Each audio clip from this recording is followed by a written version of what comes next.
فقد قال الله تبارك وتعالى في القرآن المجيد والفرقان الحميد. أعوذ بالله السميع العليم من الشيطان اللعين الرجيم. بسم الله الرحمن الرحيم.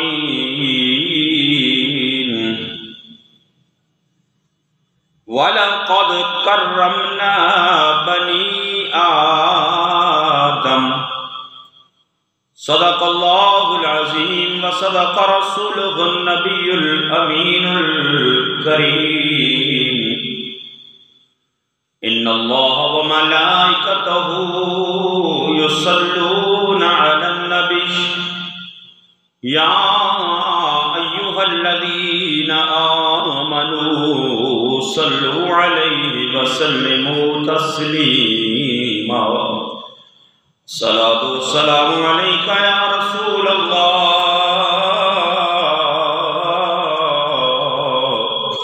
وعلى آلك وأصحابك يا حبيب الله.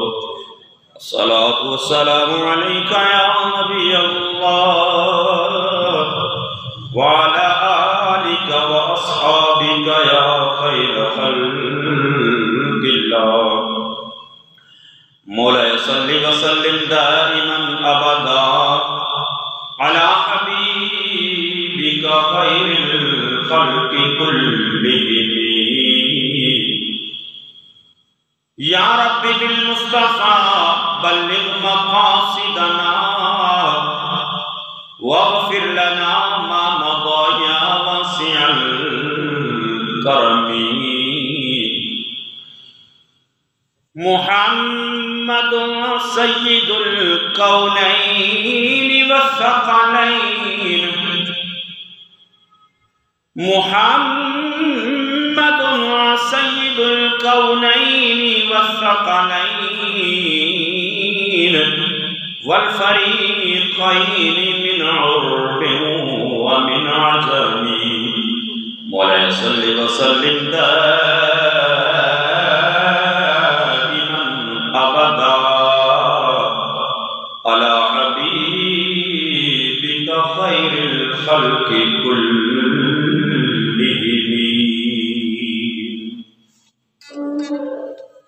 حضرات، اللہ رب العالمین احکم الحاکمین کی حمد و ثنا اور لامحدود درود پاک آقا انعامدار حضور مدنی تاجدار شفیع روز شمار احمد مختار حبیب پروردگار جناب محمد مصطفیٰ صلی اللہ تعالی علیہ وآلہ وسلم کی بارگاہ میں محبت و عقیدت کے ساتھ عجز و انکساری کے ساتھ درود و سلام کے تحفے نذرانے پیش کرنے کے بعد اللہ رب العالمین احکم الحاکمین کی مقدس اور عظیم بارگاہ کے اندر دعا ہے کہ خالق کائنات اپنے محبوب کریم صلی اللہ تعالی علیہ وآلہ وسلم کے صدقے تمام امت مصطفیٰ، تمام عالم اسلام اور بالخصوص ہمارے اس ملک پاکستان پر اپنا رحم کرم فضل اور مہربانی فرمائے. عزیزان گرامی، اللہ رب العالمین احکم الحاکمین جو تمام کائنات کا خالق ہے، مالک ہے، رازق ہے، جس نے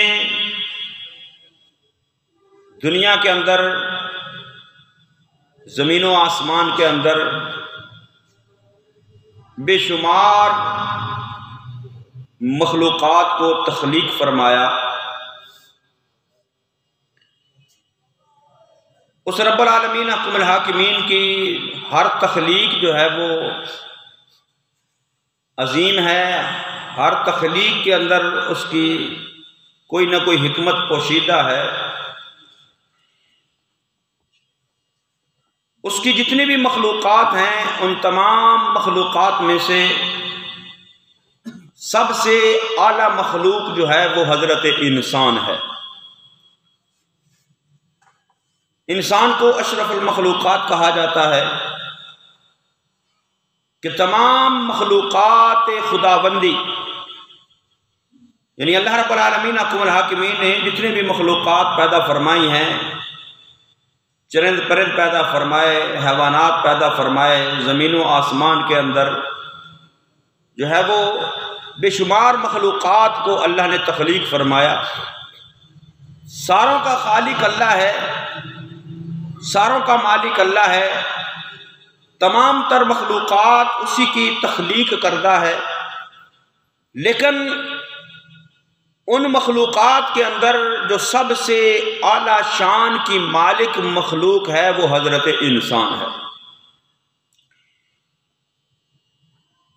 حضرت واصف علی واصف انہوں نے فرمایا کہ ہر شے جو ہے وہ بڑی اور قابل احترام ہے، چھوٹی تب نظر آتی ہے جب دور سے دیکھا جائے یا غرور سے دیکھا جائے۔ یعنی انسان اگر کسی کو کم تر سمجھتا ہے، کسی کو حقیر سمجھتا ہے، کسی چیز کو چھوٹا سمجھتا ہے، تو واصف علی واصف کہتے ہیں کہ ہر شے جو ہے وہ بڑی ہے، قابل احترام ہے، چھوٹی تب نظر آتی ہے جب دور سے دیکھا جائے یا غرور سے دیکھا جائے۔ تو جو انسان کسی دوسری چیز کے اندر، کسی دوسری مخلوق کے اندر یا کسی دوسرے انسان کے اندر جو ہے وہ اس کو اپنے سے کم تر سمجھتا ہے، اپنے سے ادنا سمجھتا ہے، تو پھر یا تو وہ اس کو دور سے دیکھ رہا ہے یا غرور سے دیکھ رہا ہے۔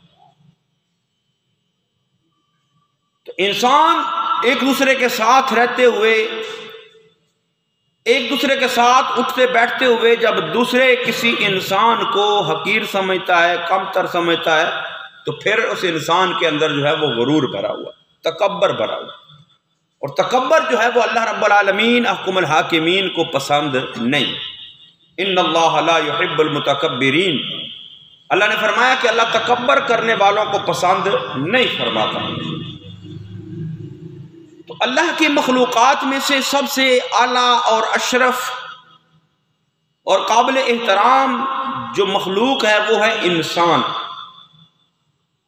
حالانکہ فرشتے جو ہیں وہ اللہ رب العالمین حکم الحاکمین کی بڑی مقرب مخلوق ہیں۔ اللہ رب العالمین حکم الحاکمین کے عرش پر، آسمانوں کے اندر، جنت کے اندر وہ ہر وقت اللہ رب العالمین حکم الحاکمین کی عبادت اور بندگی، اس کی تسبیح و تحلیل کے اندر مشغول ہے،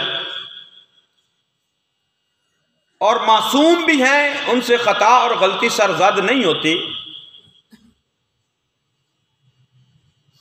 لیکن جب اللہ رب العالمین حکم الحاکمین نے حضرت آدم علی نبینا علیہ الصلوۃ کا جسد خاکی بنایا، تو اللہ رب العالمین حکم الحاکمین نے فرشتوں کے سامنے اس انسان کو، جو دنیا کا پہلا انسان جس سے اللہ نے نسل انسانی کا آغاز کیا، حضرت آدم علی نبینا علیہ الصلوۃ کو فرشتوں کے سامنے عزت عطا فرمائی، فرشتوں کے سامنے تکریم عطا فرمائی کہ ان سے سجدہ کروایا۔ اور جب اللہ رب العالمین حکم الحاکمین نے حضرت آدم علی نبینا علیہ السلام کو تخلیق فرمایا، تو جسد خاکی بنانے کے اندر جو اللہ نے مٹیریل استعمال کیا، جو مٹی استعمال کی، تو اس میں سے کچھ مٹی بچ گئی، تو اس بچی ہوئی مٹی سے اللہ نے کھجور کے درخت کو پیدا فرمایا۔ نبی کریم صلی اللہ تعالیٰ علیہ وآلہ وسلم نے ارشاد فرمایا، یہ کھجور تمہاری پھوپھی لگتی ہے، کیونکہ ابو البشر حضرت آدم علیہ نبینا علیہ السلام کے اس خمیر میں سے جو بچی ہوئی مٹی تھی، اس سے اللہ رب العالمین حکم الحاکمین نے اس کھجور کے درخت کو پیدا فرمایا، تخلیق فرمایا، تو نبی کریم صلی اللہ علیہ وسلم نے ارشاد فرمایا کھجور کی عزت کیا کرو، تکریم کیا کرو۔ کیوں؟ فرمایا یہ تمہاری پھوپھی لگتی ہے کہ حضرت آدم علیہ نبینا علیہ الصلوۃ والسلام کی بچی ہوئی مٹی سے اس کو بنایا گیا، اور اللہ رب العالمین حکم الحاکمین نے مومن کی مثال جو ہے وہ بھی کھجور سے اس کو تشبیہ دی ہے، کھجور سے اس کو تشبیہ دی ہے۔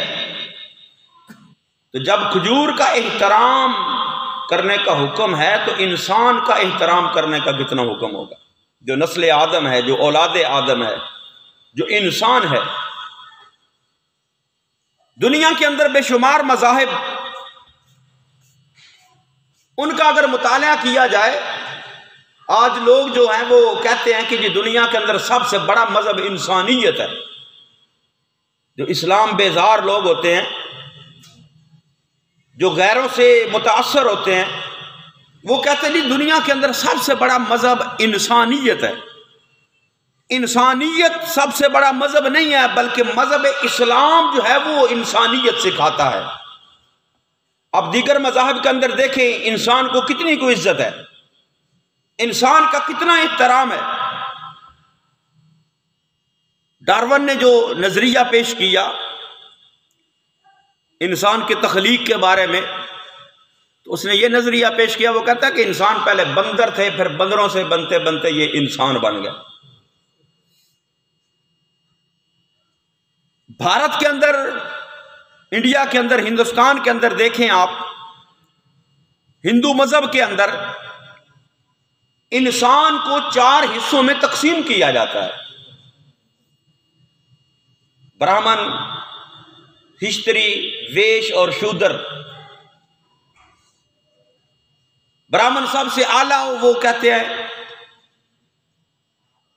ہشتری جو ہے ان کو بھی عزت اور احترام دی جاتی ہے، لیکن ویش اور جو شودر ہے ان کو اتنی ان پر پابندیاں ہیں کہ وہ اپنی مذہبی جو ان کی کتاب ہے وید، ان کو بھی وہ نہ سن سکتے نہ پڑھ سکتے، اور ان کو جو ہے وہ نوکروں کی طرح، غلاموں کی طرح ان کے ساتھ سلوک کیا جاتا ہے۔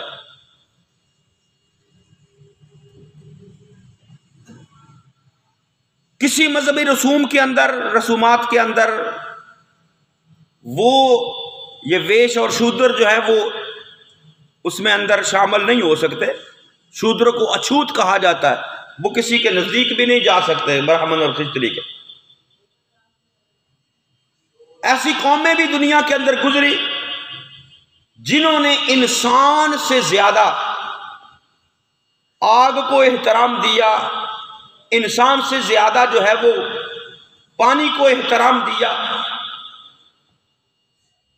کئی تو ہیں جو انسان کو، جیسے ہندو مذہب کے اندر انسان جب مر جاتا ہے تو وہ اس کو جلا دیتے ہیں، اور کچھ قوموں کے اندر نہ جلایا جاتا ہے، نہ پانی کے اندر بہایا جاتا ہے، بلکہ ان کو درختوں کے ساتھ باندھ کر چھوڑ دیتے ہیں۔ جب بندہ مر جاتا ہے تو جو ہے جانور اور درندے ان کو نوچ نوچ کر کھا جاتے ہیں۔ مصر کے اندر یہ حالت تھی کہ اگر کوئی ان کا بادشاہ مر جاتا تو وہ اس غار کے اندر اس کو سونے کی کرسی پر بٹھا دیتے، مرے ہوئے کو، اور اس کے ساتھ جو ہے وہ اس کے خدام جو ہوتے تھے، مرد یا عورتیں، کنیزیں، وہ بھی اس کے اندر، اور کھانے پینے کی چیزیں رکھ کر وہ باہر سے غار کا منہ بند کر دیتے تھے۔ وہ انسان جو اس مردہ بادشاہ کے ساتھ جس کو رکھا جاتا تھا، وہ آہستہ آہستہ خوراک ختم ہوتی، جو ہے وہ ہوا ختم ہوتی، وہ اندر ہی سسک سسک کر تڑپ کر مر جاتا۔ تو دیگر قوموں کے اندر انسان کے ساتھ یہ سلوک کیا جاتا ہے۔ تو پھر انسانیت بڑا مذہب نہیں، اسلام بڑا مذہب ہے جو انسانوں کو انسانیت سکھاتا ہے۔ اللہ رب العالمین حکم الحاکمین نے فرمایا وَلَقَدْ كَرَّمْنَا بَنِي آدم، فرمایا ہم نے بنی آدم کو یعنی انسان کو جو ہے وہ تکریم عطا فرمائی، عزت عطا فرمائی۔ ساری مخلوقات انسان کے تابع کر دی، ساری مخلوقات، جنگل کا جانور، شیر اور چیتا خونخوار جانور ہے، طاقت کے اندر بھی زیادہ ہے، لیکن انسان کو یہ ہنر عطا فرمایا کہ وہ اس کو بھی اپنے تابع کرنے کی صلاحیت رکھتا ہے۔ تو اسلام نے انسان کو عزت دی، اسلام نے انسان کی جو ہے وہ عزت و احترام کو قائم رکھا۔ نبی کریم صلی اللہ تعالی علیہ وآلہ وسلم جب آخری حج فرمایا اور آخری خطبہ ارشاد فرمایا، اس وقت نبی کریم صلی اللہ تعالی علیہ وآلہ وسلم نے جو درس دیا، جو پیغام دیا اپنی امت کو، وہ یہ تھا کہ فرمایا آج کے بعد کسی بھی مسلمان کا خون تمہارے اوپر، مسلمان کا مال تمہارے اوپر حرام کر دیا گیا۔ یعنی اس کو عزت اور تکریم اتنی انسان کو عطا کر دی۔ تو پھر انسانیت بڑا مذہب نہیں، اسلام بڑا مذہب ہے جو انسانوں کو انسانیت سکھاتا ہے، انسانوں کو انسانیت سکھاتا ہے۔ نبی کریم صلی اللہ تعالی علیہ وآلہ وسلم تشریف فرمائے، ایک جنازہ گزرتا ہے، انسان زندہ تو اس کی بڑی قدر ہے، اس کی بڑی قیمت ہے، اس کا بڑا احترام ہے، اس کی بڑی تکریم ہے، لیکن انسان جب مر بھی جائے نا تو اس کی بھی عزت اور احترام کو اسلام نے قائم رکھا ہے۔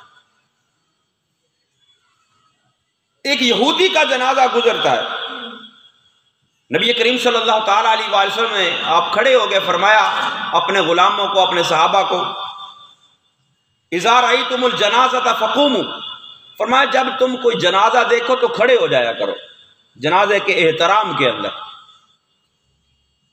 تو یہودی کا جنازہ گزرا، نبی کریم صلی اللہ تعالی علیہ وآلہ وسلم کھڑے ہوئے، صحابہ نے عرض کیا یا رسول اللہ صلی اللہ تعالی علیہ وآلہ وسلم یہ تو یہودی ہے، مسلمان نہیں ہے، کسی مسلمان کا جنازہ نہیں ہے۔ تو نبی کریم صلی اللہ تعالی علیہ وآلہ وسلم نے فرمایا الست نفسا، کیا یہ انسان نہیں ہے، کیا یہ جان نہیں ہے؟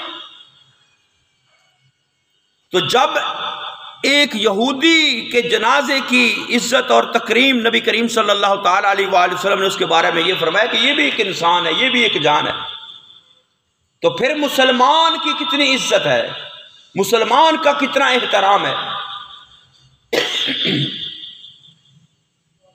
ہندوؤں کے اندر میں نے پہلے عرض کیا کہ جب ان کا کوئی مر جاتا ہے وہ کیا کرتے ہیں، جلاتے ہیں اس انسان کو، جلا کر اس کی راکھ جو ہے وہ پانی کے اندر بہا دی جاتی ہے۔ باپ کسی کا فوت ہو گیا، بیٹا جنازے کو، اس کے باپ کو جو میت کو آگ لگا رہا ہے، جو سب سے قریبی ہوتا ہے وہ آگ لگاتا ہے اپنے باپ کو۔ لیکن اللہ رب العالمین حکم الحاکمین نے ہمیں جو دین دیا، دین اسلام دیا، اس کے اندر انسان کو کتنی عزت عطا فرمائی، بندہ مومن کو کتنی تکریم عطا فرمائی۔ اسلام نے یہ ہمیں تعلیمات دی کہ جب تمہارا کوئی اس دنیا سے چلا جائے، فوت ہو جائے، اب دوسری قوموں کی طرح اس کی بے حرمتی نہیں کرنی، اس کو جلانا نہیں، اس کو درندوں کے حوالے نہیں کرنا، اس کو پانی کے اندر نہیں پھینکنا، بلکہ فرمایا اس کو اچھے طریقے سے غسل دو، اس کو اچھا لباس دو کفن کی صورت کے اندر، اور اس کو اپنے کاندھوں پر اٹھاؤ، اور کاندھوں پر اٹھا کر اس کو اس کی آخری آرام گاہ کی طرف لے کر جاؤ۔ اور پھر بندہ اللہ رب العالمین حکم الحاکمین کی عبادت کا جب کرتا ہے، نماز ادا کرتا ہے، تو امام کھڑا ہوتا ہے آگے مصلی پر، پچھلے سارے پیچھے کھڑے ہوتے ہیں، سامنے کوئی چیز نہیں ہوتی۔ لیکن وہی انسان جب اس دنیا سے چلا جاتا ہے، رخصت ہو جاتا ہے، اب انسان کو اللہ کتنی عزت عطا فرما رہا ہے۔ اس کلمہ پڑھنے والے مسلمان کو نبی کریم صلی اللہ تعالی علیہ وآلہ وسلم کے غلام اور امتی کو اللہ نے کتنی عزت عطا فرمائی ہے۔ فرمایا اب اس کو اپنے سامنے رکھو، سامنے رکھ کر اس کی نماز جنازہ ادا کرو۔ نماز جنازہ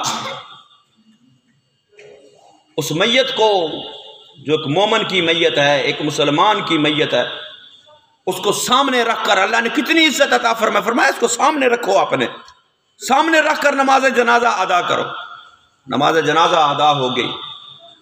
اب پھر یہ نہیں ہے کہ بس جاؤ تو قبر کھودو، گڑھا کھودو، ڈال کر مٹی، نہیں، احترام کے ساتھ اس کو خوشبو لگاؤ، اس کا منہ قبلے کی رخ کرو، اور اس کے اس گھر کو خوبصورت بنا کر جو ہے وہ اس کو دفن کر کے آؤ۔ تو یہ انسانیت کی عزت ہے، انسان کی عزت ہے، بندہ مومن کی عزت ہے، نبی کریم صلی اللہ تعالیٰ علیہ وآلہ وسلم کے غلام کی عزت ہے۔ تو پھر سب سے بڑا مذہب تو اسلام ہے نا، جو انسان کی تکریم سکھاتا ہے، انسان کی عزت کرنا سکھاتا ہے۔ اور اسلام کی نظر میں کوئی امیر ہے، کوئی غریب ہے، کوئی دولت مند ہے، کوئی فقیر ہے، کوئی بڑے مرتبے والا ہے، کوئی بڑے عہدے والا ہے، کوئی عام سا زندگی بسر کرنے والا انسان ہے۔ وہ ہندوؤں کے اندر تو برہمن اور کھشتری اعلیٰ سمجھے جاتے، ویش اور شودر جو ہے وہ ان کو حقارت کی نظر سے دیکھا جاتا ہے۔ لیکن اسلام نے کیا نظام دیا، فرمایا کوئی امیر ہے، کوئی غریب ہے۔ نبی کریم صلی اللہ تعالیٰ علیہ وسلم فرمایا کوئی عربی ہے، کوئی اجمی ہے، کوئی کالا ہے، کوئی سفید ہے، فرمایا کسی کو بحیثیت انسان کسی پر کوئی فضیلت نہیں۔ یہ نہ سمجھے کہ میں عربی ہوں تو یہ اجمی ہے، میں عربی ہونے کی وجہ سے اس پر فضیلت رکھتا ہوں، یہ کالا ہے اور میں سفید ہوں، میرا رنگ سفید ہے تو میں سفید ہونے کی وجہ سے اس پر فضیلت رکھتا ہوں، نہیں۔ فرمایا لا فضل لعربی ولا لعجمی الا بالتقوی۔ فرمایا رنگ و نسل کے اعتبار سے کوئی انسان کسی دوسرے انسان سے، کوئی مسلمان کسی دوسرے مسلمان سے فضیلت نہیں رکھتا۔ ہاں، ایک چیز جو فضیلت کا معیار ہے وہ ہے تقوی اور پرہیزگاری۔ جو جتنا متقی ہے، ان اکرمکم عند اللہ اتقاکم، فرمایا جو تم میں سے جتنا زیادہ متقی ہوگا اس کی اللہ کے نزدیک اتنی زیادہ عزت ہوگی۔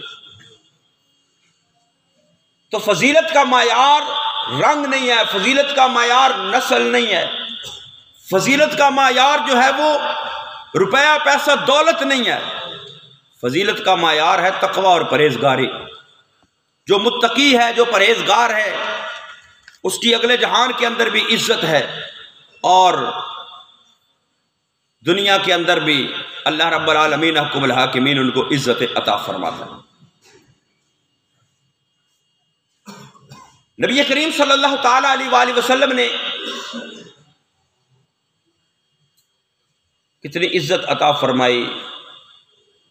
حضرت ابو ہریرہ نبی کریم صلی اللہ تعالیٰ علیہ وآلہ وسلم جو غلام ہیں، صحابی ہیں، ایک دن آقا کریم صلی اللہ تعالیٰ علیہ وسلم کی بارگاہ میں حاضر و عرض کیا، یا رسول اللہ صلی اللہ تعالیٰ علیہ وآلہ وسلم بھوک لگی ہوئی ہے، یا رسول اللہ بھوک لگی۔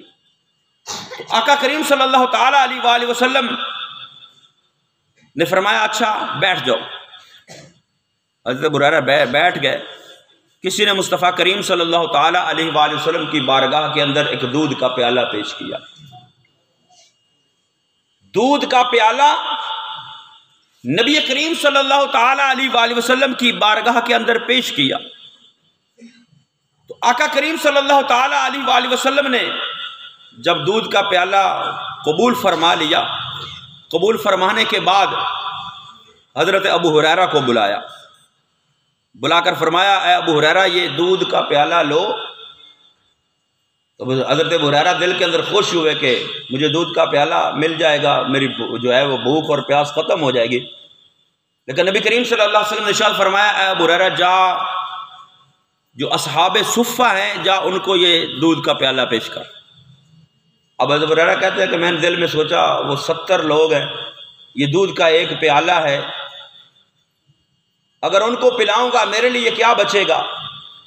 لیکن دل میں یہ اطمینان اور یقین بھی تھا کہ جب نبی کریم صلی اللہ تعالیٰ علیہ وآلہ وسلم نے فرما دیا ہے میں نے بارگاہ رسالت میں اپنی اس پریشانی کو پیش کیا تو میری پریشانی بھی ضرور دور ہوگی۔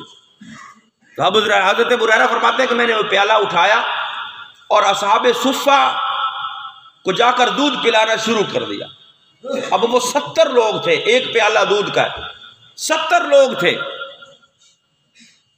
تو ایک ایک کر کے سب کو دودھ پلا دیا۔ 70 لوگوں نے جی بھر کر دودھ پیا۔ ابو ہریرہ فرماتے ہیں کہ میں نے دیکھا پیالہ ویسے کا ویسا ہی ہے۔ جب میں نے وہ پیالہ اٹھایا اور اٹھا کر پھر مصطفیٰ کریم صلی اللہ علیہ وسلم کی بارگاہ میں پیش کیا، کیونکہ آقا کریم صلی اللہ علیہ وسلم نے پینے کا حکم نہیں تھا دیا، پلانے کا حکم دیا تھا۔ جب اصحاب صفہ کو پلا دیا، بارگاہ رسالت میں وہ پیالہ پیش کیا، تو نبی کریم صلی اللہ علیہ وسلم سے فرمایا ابو ہریرہ اب تم پیو۔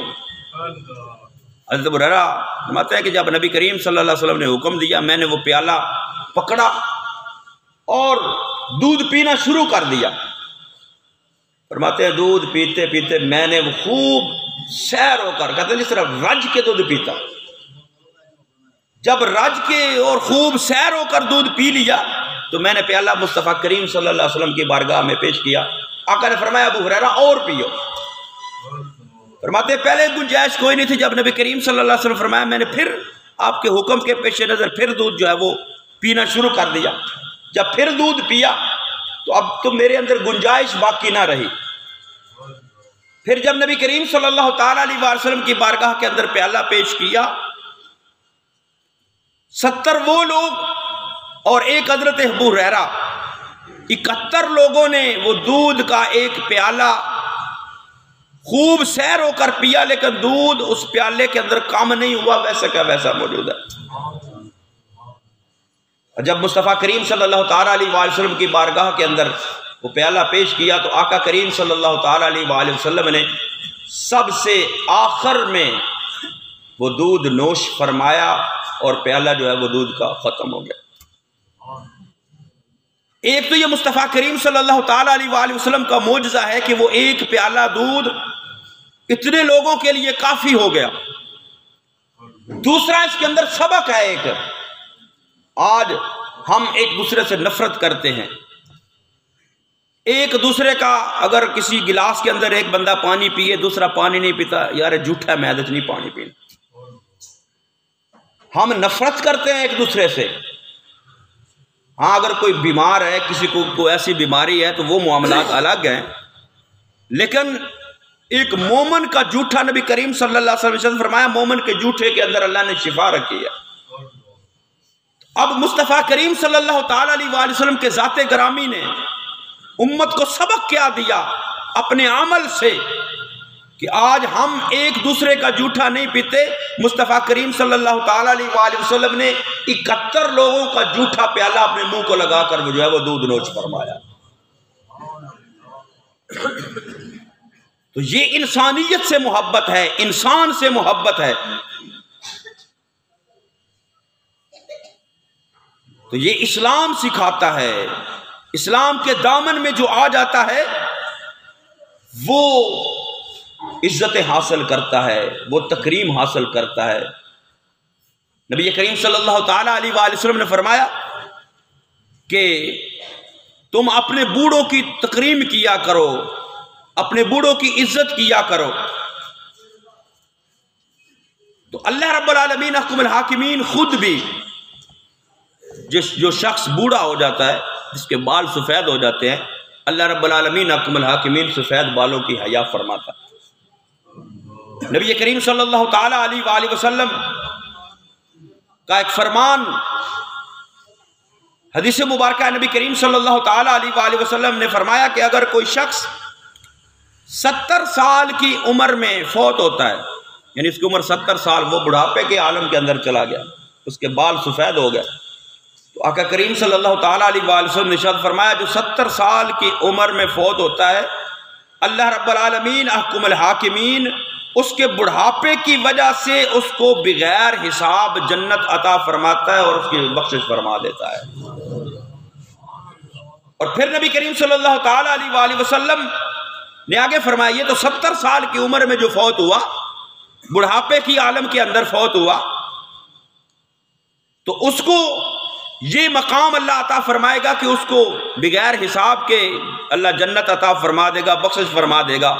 آگے نبی کریم صلی اللہ تعالیٰ علیہ وآلہ وسلم نے ارشاد فرمایا کہ جو 80 سال کی عمر میں فوت ہوتا ہے اللہ اس کی بخشش بھی فرماتا ہے اور اس کو حق شفاعت بھی عطا فرماتا ہے کہ وہ کئی لوگوں کی شفاعت کر کے ان کو جنت کے اندر داخل کروائے گا۔ اور حضرت بایزید بسطامی رحمت اللہ تعالی علیہ 72 سال کی عمر میں آپ کا انتقال ہوا، تو جب انتقال کے بعد خواب کے اندر کسی نے آپ کو دیکھا تو پوچھا ما فعل اللہ بک، اے بایزید بسطامی بتاؤ اللہ رب العالمین حکم الحاکمین نے تمہارے ساتھ کیا معاملہ کیا؟ آپ فرمانے لگے کہ جب میں اللہ رب العالمین حکم الحاکمین کی بارگاہ کے اندر حاضر ہوا، حالانکہ بڑے ولی اللہ ہے، بڑا مقام اور مرتبہ رکھنے والے ہیں، فرماتے ہیں کہ جب اللہ رب العالمین حکم الحاکمین کے سامنے میں پیش ہوا تو اللہ نے فرمایا بوڑھے بتا میرے لیے کیا لے کر آیا ہے، بوڑھے بتا میرے لیے کیا لے کر آیا ہے۔ عرض کیا رب العالمین حکم الحاکمین بادشاہوں کے سامنے فقیر کچھ لے کر نہیں آتے، بادشاہوں کے سامنے فقیر کچھ لے کر نہیں جاتے بلکہ کچھ لینے کے لیے آتے ہیں، میں تو تیری رحمت لینے کے لیے آیا ہوں۔ فرماتے ہیں کہ اللہ رب العالمین حکم الحاکمین فرمایا جا بایزید میں تیری بخشش فرما دیا۔ اور نبی کریم صلی اللہ تعالیٰ علیہ وآلہ وسلم نے امت کو بھی یہ تعلیم دی کہ اپنا اگر کوئی ایک آقا کریم صلی اللہ تعالیٰ علیہ وآلہ وسلم نے ایک جو ہے وہ لوگو دے دیا، ایک ماٹو دے دیا، فرمایا کہ ہر انسان جو ہے وہ یا تو دوسرے انسان اس سے چھوٹے ہوں گے یا اس سے بڑے ہوں گے، کوئی بھی انسان ہے کوئی بھی بندہ ہے تو دوسرے جو انسان ہیں وہ یا تو اس سے چھوٹے ہوں گے یا اس سے بڑے ہوں گے۔ آقا کریم صلی اللہ علیہ وسلم نے فرمایا جو تم سے چھوٹا ہے اس پر رحم کرو، جو تم سے بڑا ہے اس کی توقیر کیا کرو۔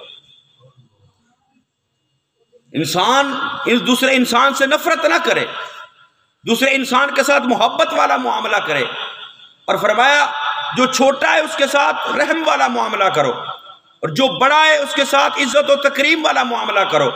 اور آقا نے فرمایا من لم یرحم صغیرنا ولم یوقر کبیرنا فلیس منا، فرمایا جو اپنے چھوٹوں کی ان پر رحم نہیں کرتا، من لم یرحم صغیرنا، آقا نے فرمایا جو ہمارے چھوٹوں پر رحم نہیں کرتا، ولم یوقر کبیرنا، جو ہمارے بڑوں کی عزت نہیں کرتا، فرمایا اس کا ہمارے ساتھ تعلق ہی کوئی نہیں ہے۔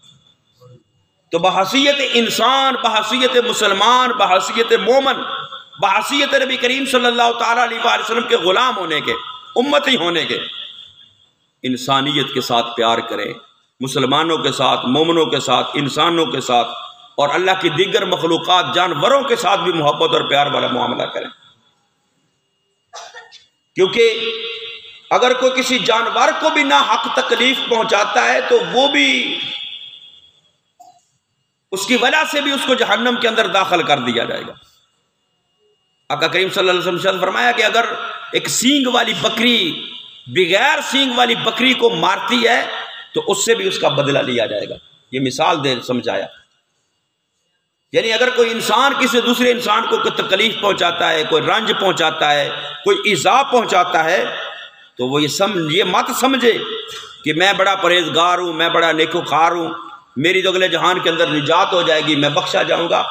حقوق اللہ کے اندر کمی بیشی اللہ معاف فرما دے گا، لیکن جو حقوق العباد ہوں گے، دنیا کے اندر کسی انسان کو تنگ کیا، دنیا کے اندر کسی انسان کو تکلیف پہنچائی، دنیا کے اندر کسی انسان کو ایذا پہنچائی، دنیا کے اندر کسی انسان کے حق کو غصب کیا، دنیا کے اندر کسی انسان کو اپنے سے کم تر اور حقیر سمجھا، یہ حقوق العباد والا معاملہ جتنی دیر تک وہ دوسرا انسان معاف نہیں کرے گا اللہ بھی اس بندے کو معاف نہیں فرمائے گا۔ اس لیے جو ہے وہ حقوق اللہ کے ساتھ ساتھ حقوق العباد کی طرف بھی اس چیزوں پر بھی توجہ دیں کہ انسان دوسرے انسان کو عزت دے، تکریم دے، اس کے حقوق کا خیال کرے، اس کے جان و مال کا تحفظ کرے، اس کے جان و مال کا دشمن نہ بنے، اس کی عزت کا دشمن نہ بنے، بلکہ پیار اور محبت جو ہے وہ اسلام سکھاتا ہے۔ اور یہ اسلام ہے جو یہ انسانیت کا حسن ہے اور یہ اسلام سکھاتا ہے۔ تو اللہ رب العالمین حکم الحاکمین ہمیں دین اسلام کے مطابق زندگی بسر کرنے کی توفیق نصیب فرمائے، آمین۔